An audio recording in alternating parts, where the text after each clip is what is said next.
Hey there guys, welcome back to another video. Today we'll be talking about the Philadelphia Eagles sending Carson Wentz to the Indianapolis Colts for 2 picks in this year's draft and next year's draft. Let's go talk about it, see the analysis, and just see who won the trade overall. So the Eagles have agreed to trade Carson Wentz to the Indianapolis Colts for a 2021 third-round pick and a conditional 2022 second-round pick that could turn into a first-rounder if he plays 70% of the snaps this year and the Colts reach the playoffs. But the worst the 2022 pick could be is a second-rounder. So the Eagles basically got at minimum 2 day 2 picks, or at most a day 2 pick this year and the Colts first rounder next season. So I'm very happy for both sides. In all my offseason plans, I had Carson Wentz for a day 2 pick plus a player, or 2 day 2 picks. I was thinking more 2 third-round picks. I wasn't really expecting a second and a third, like a second and a third. I wasn't expecting that. I was thinking 2/3, maybe a random player to fill in some cap. But when the rumors were getting very heavy for the Eagles trading Carson Wentz, I knew the Colts had to be the best team. I heard rumors about the Bears, but I definitely feel like the Colts immediately were the top team just because of his salary. The Eagles will take a $33.8 million dead cap hit, the largest dead cap hit in any team has ever taken for a player, while the Colts will assume the balance of Wentz's $128 million extension, including the $10 million signing the roster bonus due March 19th.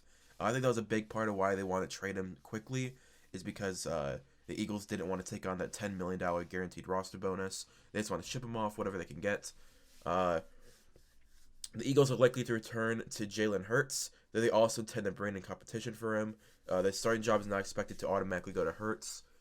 I think it's interesting. I don't know who they're going to really bring in free agency, unless they want to trade for someone. But I think it's more of a free agency chance, like a Mitchell Trubisky, maybe a Marcus Mariota, people who play like Jalen Hurts, a mobile, dual threat quarterback that is going to be on free agency this year. And Mitchell Trubisky is one of those, and Marcus Mariota is due to make $10.5 million with the Raiders. I don't expect them to carry $10 million for a backup quarterback. I expect them to cut him, and he'll be a free agent. And I would be very surprised if the Eagles don't make a run at him. Maybe even Jameis Winston has a chance of being signed by the Eagles. Nick Sirianni seems like a very aggressive coach, seeing how he gets signed and immediately he's like, yeah, I want Jalen Hurts. Don't keep Carson Wentz. I want Jalen Hurts. For the Colts side, I don't know what to think. I'm gonna be honest with you. They needed somebody. This gives them a former MVP candidate who's had a couple down years since. He went to the Super Bowl and won a Super Bowl, but he obviously wasn't starting because of injuries.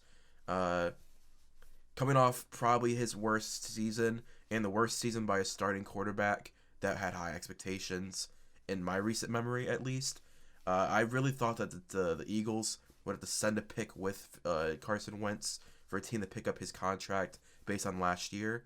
But I'm not surprised that they didn't. I just thought they would. Even if it was a day 3 pick, I think you would have to send something with Carson Wentz to get a good pick. But good on them. Able to get a third and a second, or maybe even a third and a first.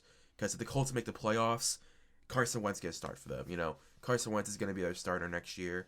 He's definitely going to play 75% of the snaps for the 2022 conditional pick to convey into a first rounder. But he also has to, and the Colts have to reach the playoffs. I think I think they can make the playoffs even without Carson Wentz. They made it with Phillip Rivers. I definitely think they can make it with Carson Wentz. So the Eagles, I'm not going to say they guaranteed got a first round pick for him.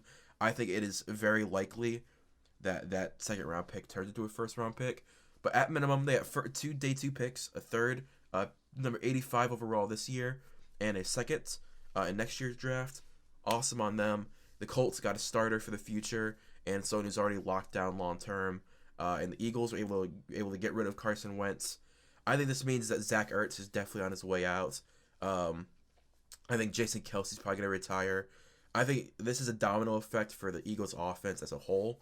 Because Zach Ertz, and Carson Wentz are very close.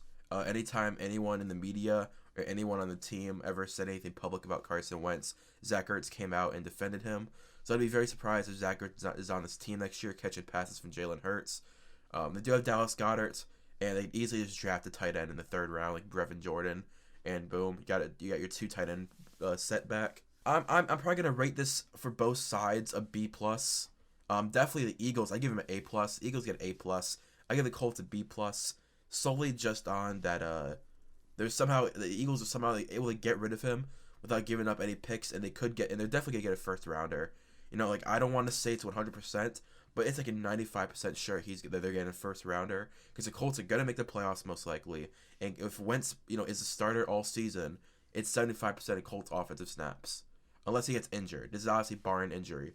If he's completely healthy, has a rebound season, this team is good enough to make a deep playoff push with that defense. Carson Wentz playing just like 80% or 70% of what Carson Wentz was in 2017. If he can just play 70% of what he was in 2017, this team is playoff bound. The Texans are still rebuilding. The Titans, I have a lot of free agents on the defensive side. They need to somehow fix their pass rush. And then the Jacksonville Jaguars are obviously rebuilding. So the Colts should have an easy walk to the playoffs this season. And Carson Wentz should raise their ceiling a little bit. Yeah, I give the Colts a B+, Eagles A+. I'm excited to see Jalen Hurts in Philadelphia. And honestly, I'm excited to see Carson Wentz with those weapons and that defense and that offensive line in Indianapolis. So you guys leave what you think down below. What would you grade this trade for both teams? And if you do enjoy, please hit that like button, subscribe, comment down below. Honestly, like I say, comment down below what you think of the trade. Subscribe and hit that notification bell so whenever I upload, you can get a video. Breaking news like this. Thanks for watching. I'll see you guys later. Peace. Bye.